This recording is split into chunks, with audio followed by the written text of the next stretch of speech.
भोजपुरी के स्वर सम्राट हमारे भरत चाचा पूर्वी गौनी हाथ चोरी करी हो पपियो चाहे वो करे बगले में निर्गुण भी होला। जीव रूपी दुल्हन के अचानक बुलावा आई बा अपना सखी सलेहर लोग से कह तरीके देखो सखी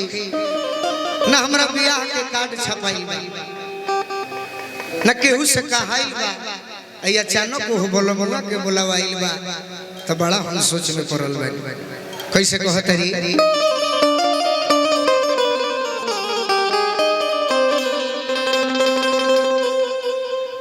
खोली अरे देखो तो शोभे दरवाजा हो खोली अरे देखो तो शोभे दरवाजा हो अरे अचके मेरा जाया गईले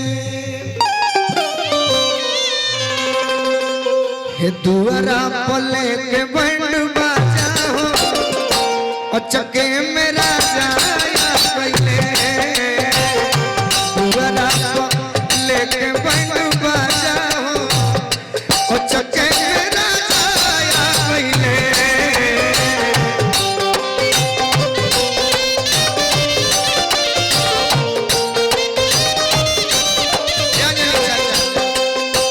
सखी घबराई मारी खोली खोली देखो तो शोभे दरवाजा हो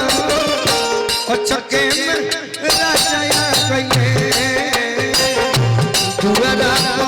ले ले बंड बाजा हो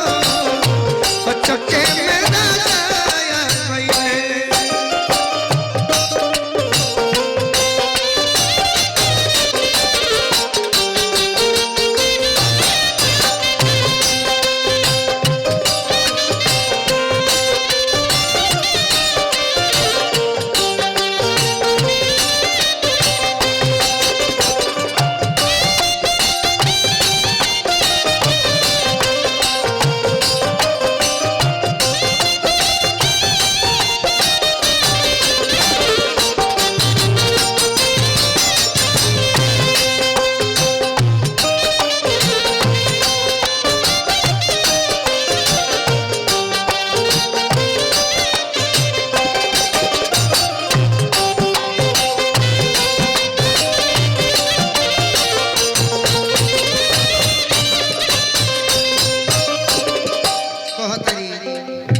होते होठुआल राजा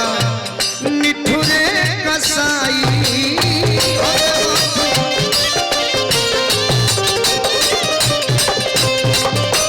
नाने में गवना कोके दिहले फसाई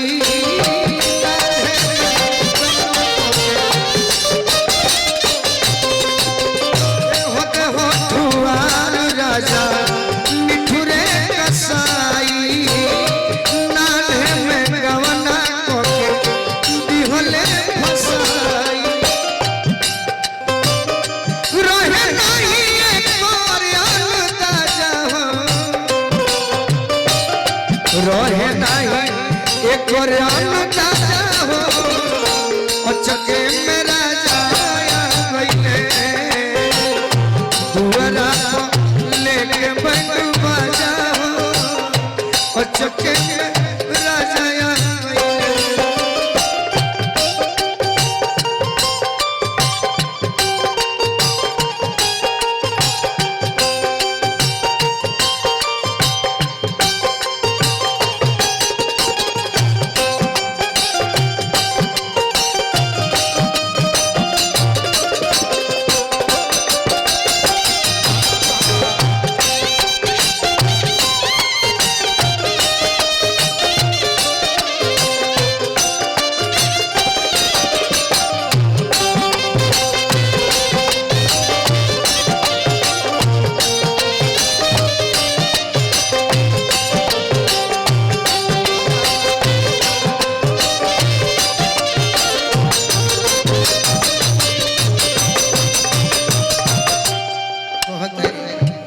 ओइसन विदाई देखी रोतन करी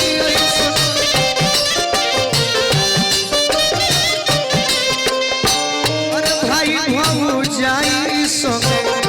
घर घर सोहरी भाई भाऊ जाई ओइसन विदाई देखी रोतन करी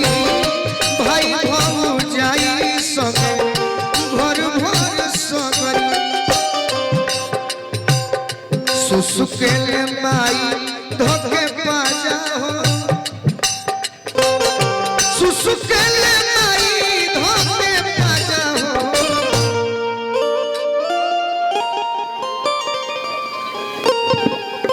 कि सुसुकेले माई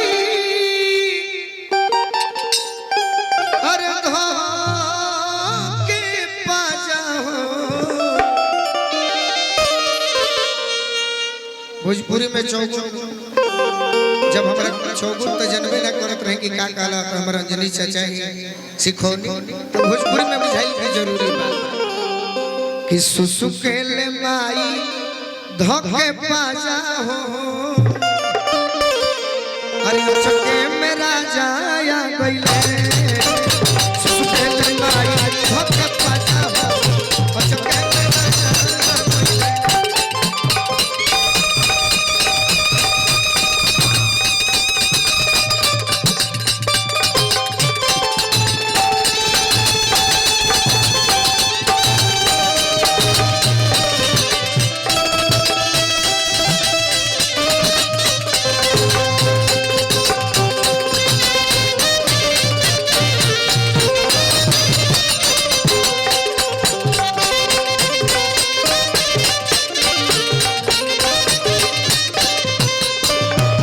सुनु संगीन सभे बायो हो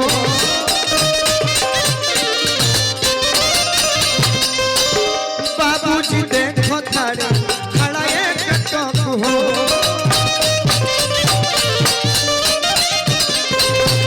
रोतड़े सभे आजी आजा हो रोतड़े सभे आजी आजा हो चके के राजा